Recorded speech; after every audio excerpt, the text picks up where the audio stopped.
Assalamualaikum dear student, myself Qasim Zia. Today my topic is reactivity of a carbonyl group.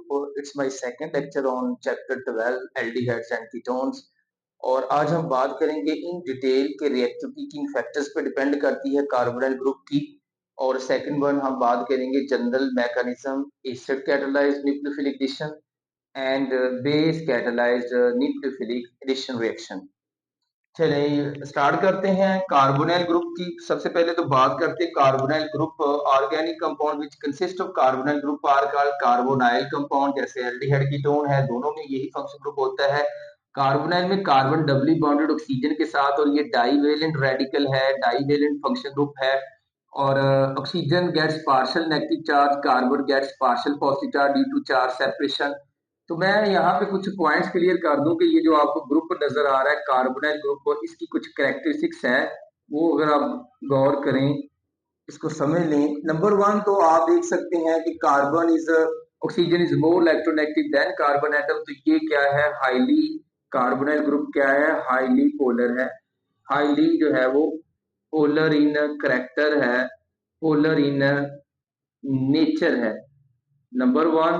तो ये polar in nature. Second one अगर हम बात करें तो कार्बन डायरेक्टली अटैच है ऑक्सीजन के साथ और दो अदर एटम के साथ, टोटली वो तीन एटम से अटैच है। तो ये क्या होगा, sp2 हाइब्रिडाइज्ड होगा। और थर्ड वन इसमें एक सिग्मा बॉन्ड है और एक पाई बॉन्ड है, तो डेफिनेटली ये एडिशन रिएक्शन देगा। लेकिन किस टाइप के एडिशन देगा, ये न्यूक्लियोफिलिक एडिशन रिएक्शन देगा, न्यूक्लियोफिलिक एडिशन रिएक्शन। और अब बात करते हैं रिएक्टिविटी के हवाले से। लेकिन रिएक्टिविटी के हवाले से देखें, कार्बोनाइल ग्रुप के अंदर दो सेंटर मौजूद है। इसको आप कहते हो जी, ये दिस वन जो है ये कहलाएगा इसका कार्बोनाइल ग्रुप का इलेक्ट्रोफिलिक सेंटर। तो this one is called electrophile है और इसकी इलेक्ट्रोफिलिसिटी इसी पे डिपेंड करती है, इसको कहते हैं इलेक्ट्रोफिलिक सेंटर। तो carbonyl carbon is called electrophilic centre. और कार्बोनाइल जो ऑक्सीजन है इसको कहते हैं जी न्यूक्लियोफिलिक सेंटर, न्यूक्लियोफिलिक। तो न्यूक्लियोफिलिक ये सेंटर है, न्यूक्लियोफिलिक सेंटर। और this one is called electrophilic centre. तो देता कौन से रिएक्शन है, न्यूक्लियोफिलिक एडिशन रिएक्शन देता है। रिएक्टिविटी के हवाले से बात करें तो कौन से फैक्टर्स पे इसकी रिएक्टिविटी डिपेंड करती है, तो फैक्टर्स के हवाले से अगर हम बात करें तो नंबर वन जो रिएक्टिविटी है वो डायरेक्टली प्रोपोर्शनल है इसके इलेक्ट्रोफिलिक करैक्टर के। तो reactivity directly proportional to electrophilic character. मैं अब यहाँ पे इलेक्ट्रोफिलिक करैक्टर को ईसी लिख देता हूँ। तो इलेक्ट्रोफिलिक करैक्टर के डायरेक्टली है। अब वो नंबर वन हो गया जी रिएक्टिविटी इलेक्ट्रोफिलिक करैक्टर के डायरेक्टली। सेकंड वन जो है इलेक्ट्रॉन जो डोनेटिंग ग्रुप होते हैं, इलेक्ट्रॉन डोनेटिंग ग्रुप वो इलेक्ट्रोफिलिक करैक्टर को कम कर देते हैं। तो याद रखें रिएक्टिविटी जो है वो इलेक्ट्रोफिलिक करैक्टर के डायरेक्टली प्रोपोर्शनल है।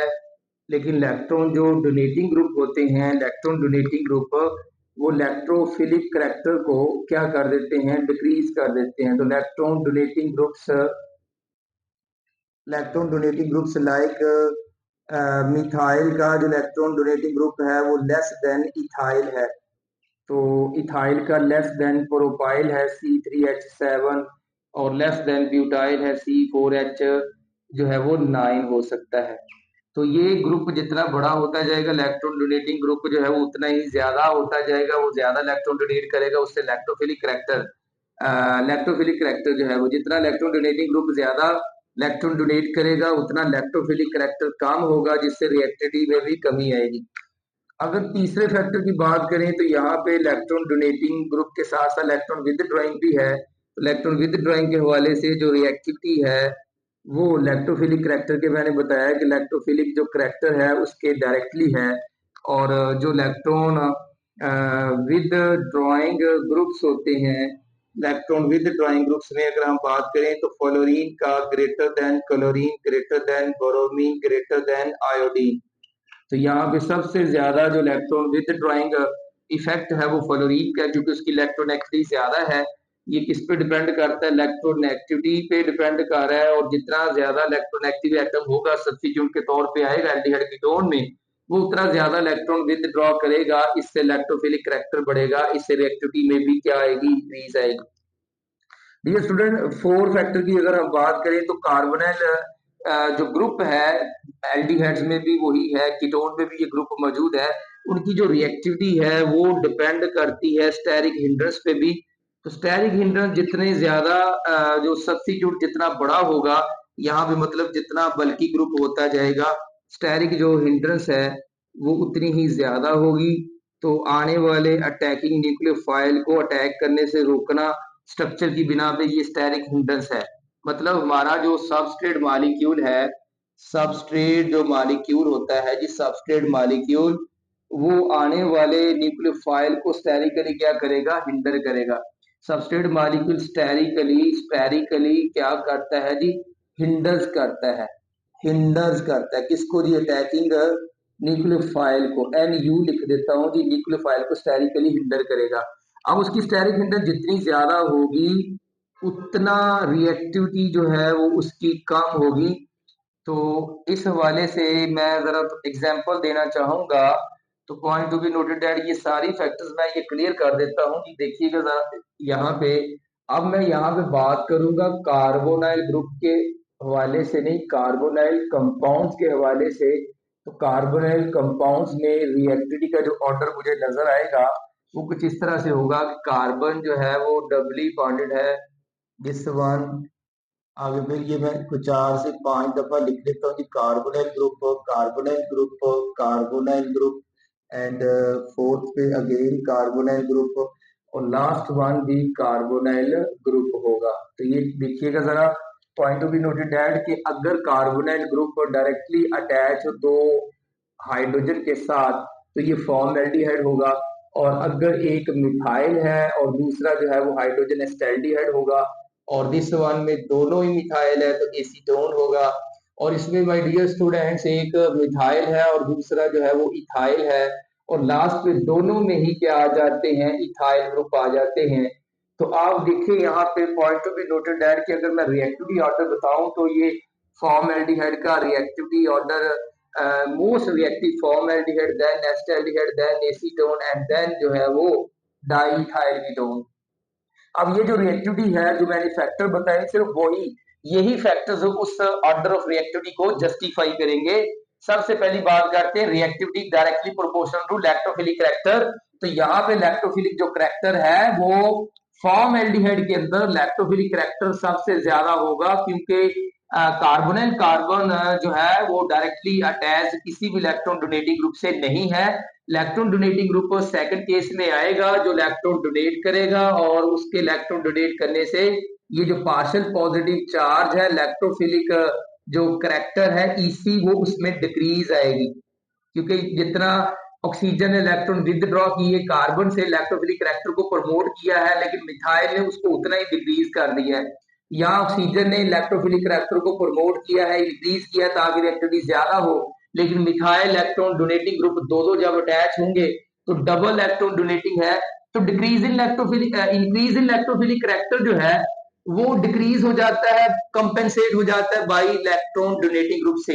इसी तरह ऑक्सीजन ने इलेक्ट्रोफिलिक करैक्टर जो प्रमोट किया उसको दो इलेक्ट्रॉन डोनेटिंग ग्रुप क्या कर रहे हैं, डिक्रीज कर रहे हैं, तो ओवरऑल इलेक्ट्रोफिलिक करैक्टर इन सब से कम होगा।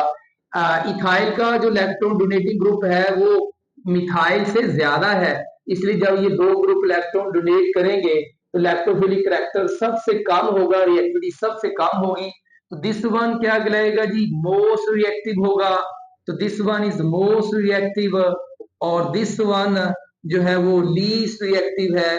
तो least reactive, point to be noted, this one is least reactive. तो बहुत सारे न्यूक्लियोफिलिक एडिशन रिएक्शन में डाई इथाइल कीटोन जो है वो न्यूक्लियोफिलिक एडिशन रिएक्शन नहीं देता। Nucleophilic addition reaction carbonyl group का काम है न्यूक्लियोफिलिक एडिशन रिएक्शन देना, क्योंकि ये sp2 हाइब्रिडाइज है और पोलर इन नेचर है। लेकिन यहाँ पे जो डाइथाइल कीटोन है वो न्यूक्लियोफिलिक एडिशन रिएक्शन में सबसे लीस्ट रिएक्टिव होगा और ये सबसे मोस्ट रिएक्टिव होगा।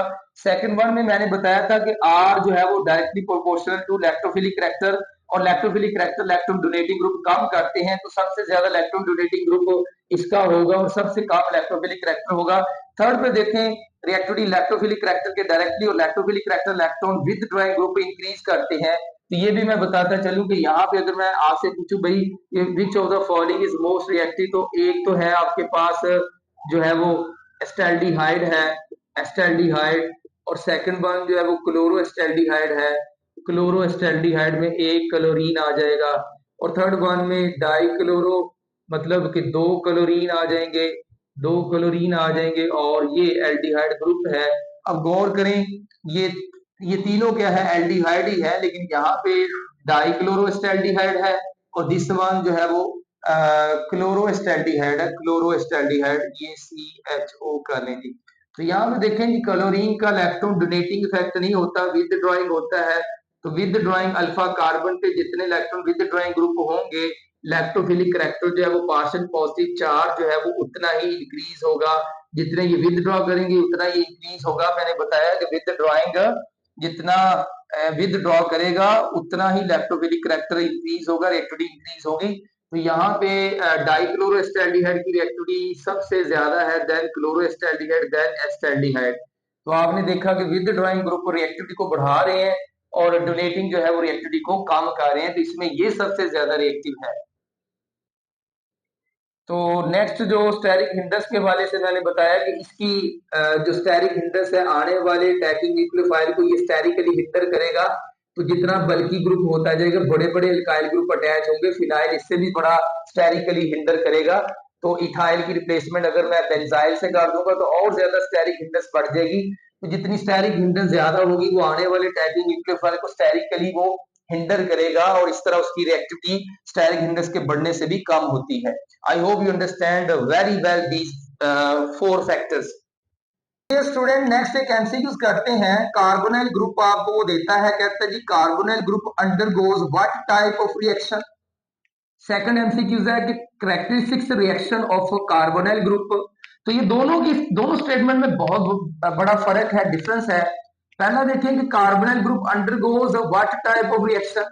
तो चार ऑप्शन उसने दिए हैं, न्यूक्लियोफिलिक एडिशन रिएक्शन देता है, ऑक्सीडेशन रिएक्शन देता है, रिडक्शन रिएक्शन देता है। तो आप बताएं कि बेस्ट ऑप्शन क्या होगी, ऑल ऑफ दीज।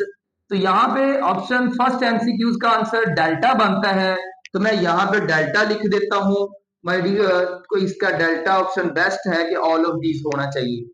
लेकिन अगर इसी को वो चेंज कर देता है कि characteristics reaction of carbonyl group, तो कार्बोनाइल ग्रुप का कैरेक्टरिस्टिक्स रिएक्शन कौन सा है भाई? अगर आपने देखना है कि अल्कोहल है और अल्काइल हैलाइड्स है, ईथर है और कार्बोनाइल कंपाउंड्स है, इन चारों में सिर्फ एक ही रिएक्शन है, वो है कार्बोनाइल ग्रुप, जो न्यूक्लियोफिलिक एडिशन रिएक्शन देता है। सोडियम बाइसल्फाइड का एडिशन कर ले तो व्हाइट प्रेसिपिटेट देगा और उससे हमें पता चल जाएगा कि ये कार्बोनाइल ग्रुप ही है। इसको कहते हैं characteristics reaction of carbonyl group, nucleophilic addition ही आ जाएगा इसमें माय डियर सन। तो अब यहाँ पे अगर ये पूछा जाए सेकंड एमसीक्यूज में, तो आंसर क्या होगा, अल्फा होगा। तो मैं यहाँ पे अल्फा लिख रहा हूँ, यहाँ पे डेल्टा लिख रहा हूँ, ये दो एमसीक्यूज क्लियर हो गए। कैरेक्टरिस्टिक्स रिएक्शन जो है वो कार्बोनाइल ग्रुप का ओनली वन न्यूक्लियोफिलिक एडिशन है। आगे देखें कि मेरा थर्ड एमसीक्यूज है, मैं कंपैरिजन करना चाहता हूं कि एक तरफ तो मेरे पास कार्बन कार्बन डबल बॉन्ड है, तो मैं फैमिली बता दूं यहाँ पे कि ये बात हो रही है किसी अल्कीन फैमिली की, और कार्बन कार्बन ट्रिपल बॉन्ड है तो ये जो फैमिली है, जो फंक्शनल ग्रुप है वो अल्काइंस है, और कार्बन डबली बॉन्डेड है ऑक्सीजन के साथ, तो ये कार्बोनाइल ग्रुप है। तो ये कार्बोनाइल ग्रुप है। एल्डिहाइड या कीटोन है तो कार्बोनाइल ग्रुप है, एल्डिहाइड में भी हो सकता है, कीटोन में भी। CX जो है ये RX है, मतलब अल्काइल हेलाइड की तरफ लेके जा रहा है, तो ये दिस वन अल्काइल हेलाइड है। तो अब वो आपसे कहता है कि इन चारों में न्यूक्लियोफिलिक एडिशन जो रिएक्शन है वो सबसे ज्यादा कौन देगा। तो मैं जरा क्लियर कर दूं बेटा, अल्काइल हेलाइड को तो साइड पे कर दो, बाकी तीनों में एडिशन है, इसमें एडिशन हो ही नहीं सकता क्योंकि बॉन्ड ही सिंगल है, पाई बॉन्ड मौजूद नहीं है। तो अल्काइल हेलाइड किस टाइप की रिएक्शन देता है, न्यूक्लियोफिलिक सब्स्टिट्यूशन, SN1 SN2। यहाँ भी उसने पूछा है कि एडिशन कौन ज्यादा देता है, तो ये मैं स्टेटमेंट लिख दूं कि which of the following is most reactive, most reactive. Towards towards towards nucleophilic addition reaction. अब शायद आप स्टेटमेंट देख के बता सकते हैं कि न्यूक्लियोफिलिक एडिशन रिएक्शन में सबसे ज्यादा नंबर वन पे कौन होगा। तो मैं बताता हूँ जरा, अल्काइल है तो न्यूक्लियोफिलिक सब्स्टिट्यूशन देते साइड पे कर दो, इन तीनों में कौन देगा? कार्बन कार्बन जो डबली बॉन्डेड है वो लैक्टोफिलिक एडिशन देते हैं, न्यूक्लियोफिलिक एडिशन नहीं देता। अगर मैं अल्काइन की बात करूं तो अल्काइन जो है वो न्यूक्लियोफिलिक एडिशन देता है, कार्बोनाइल ग्रुप भी न्यूक्लियोफिलिक एडिशन देता है। अब इन दोनों में सबसे ज्यादा कौन देगा ये बताना था। तो इनमें कार्बोनाइल ग्रुप देगा, वजह बताओ भाई।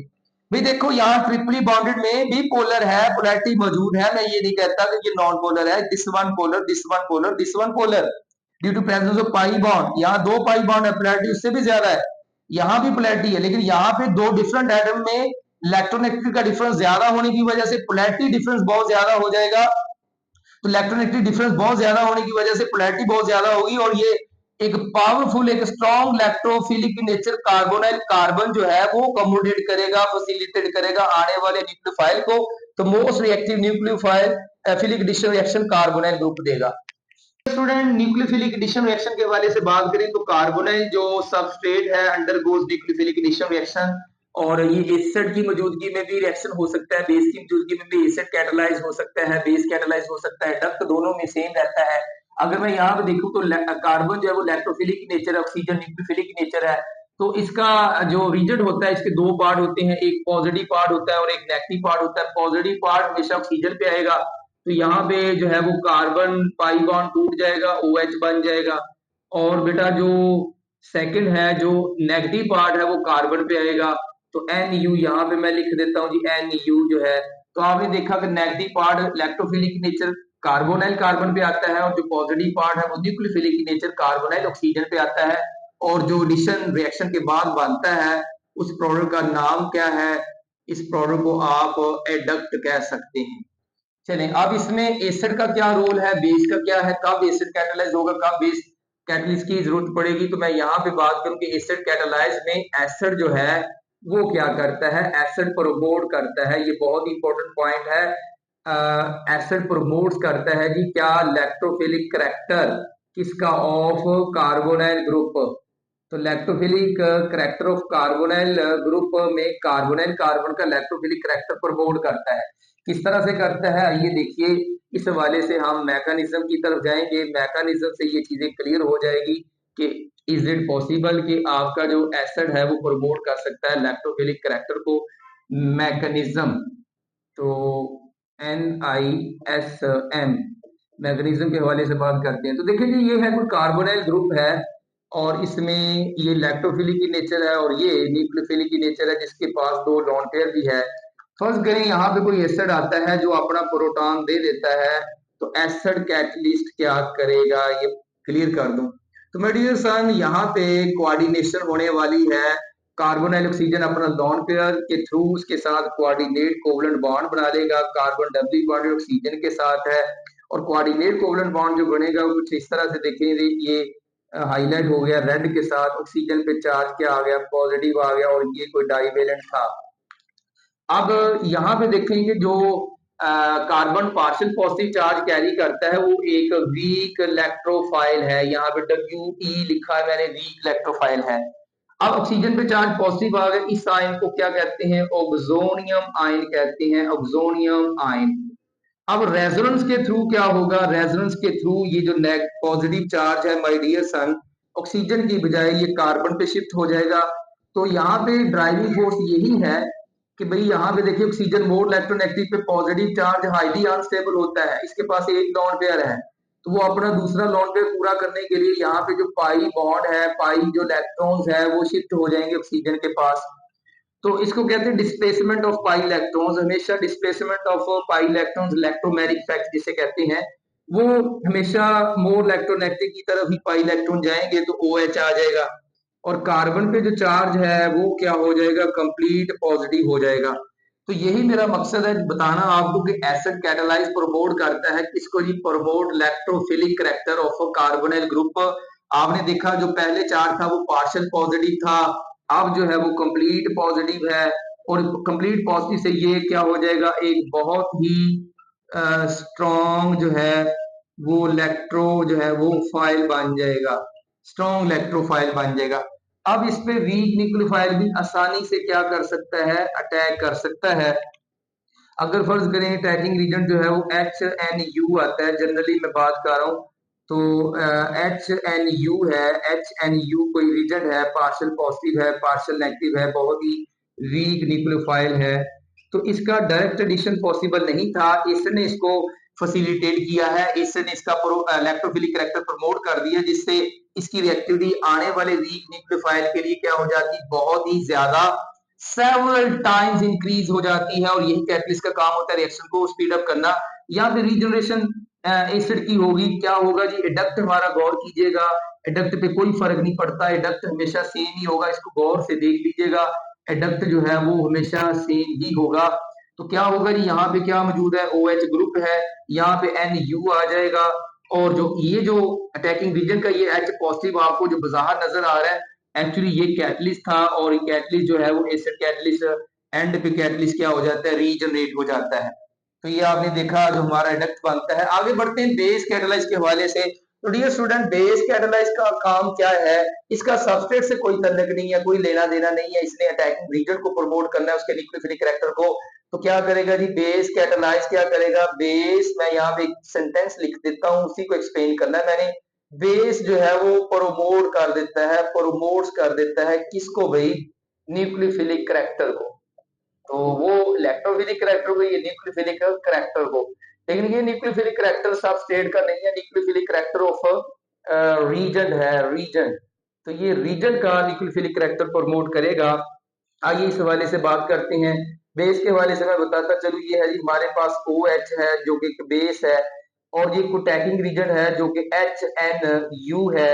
अटैकिंग रीजन न्यूट्रल हो सकता है, ये पार्शियल नेगेटिव है, ये पार्शियल पॉजिटिव है। एच एन यू से मेरी मुराद क्या है, मैं बताता चलूं यहाँ पे कि ये वाटर भी हो सकता है, ये मैथनॉल भी हो सकती है, ये एथनॉल भी हो सकती है, ये जो है वो इसी तरह से ये हाइड्रोजन सायानाइड भी हो सकता है, वगैरह वगैरह, कोई भी रीजन हो सकता है। अगर टैकिंग रीजन बहुत ही वीक है, तो बेस क्या करेगा, उसके न्यूक्लियोफिलिक करैक्टर को प्रमोट कर देगा। किस तरह से करेगा, ये OH जो है वो इससे प्रोटॉन एक्सट्रैक्ट करेगा, क्या बन जाता है, वाटर बन जाता है, और NU पे जो पार्शियल नेगेटिव चार्ज था, अब वो कंप्लीट नेगेटिव चार्ज हो गया।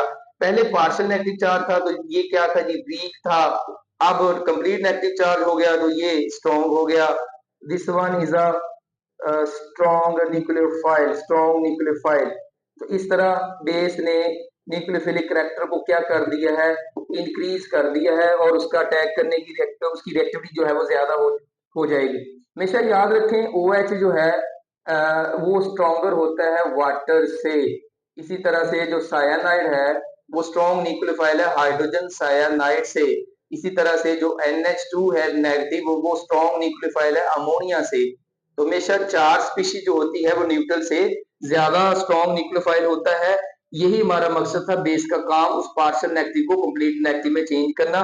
अब ये जाएगा अटैक करने किस पे, कार्बोनाइल ग्रुप पे, और जब ये NU अटैक करेगा, खुद न्यूक्लियोफाइल है, तो अटैक वो electrophilic in nature carbonyl carbon पे करेगा। अब जैसे ये अटैक करेगा, पाई बॉन्ड टूट जाएगा, ये this one sigma, this one pi, तो कार्बन पाई इलेक्ट्रॉन्स ऑक्सीजन की तरफ शिफ्ट हो जाएंगे, ऑक्सीजन पे नेगेटिव चार्ज आ जाएगा, इस पे पॉजिटिव आएगा, लेकिन पॉजिटिव नेगेटिव कैंसिल हो जाएंगे। तो इस तरह से यहाँ पे जो है वो NU आ गया भाई। तो अब ये जो स्पीशीज बनी है, इसका नाम क्या है, एल्कोक्साइड है, अल्कोहल की तरफ इशारा, एल्कोक्साइड आइन है ये।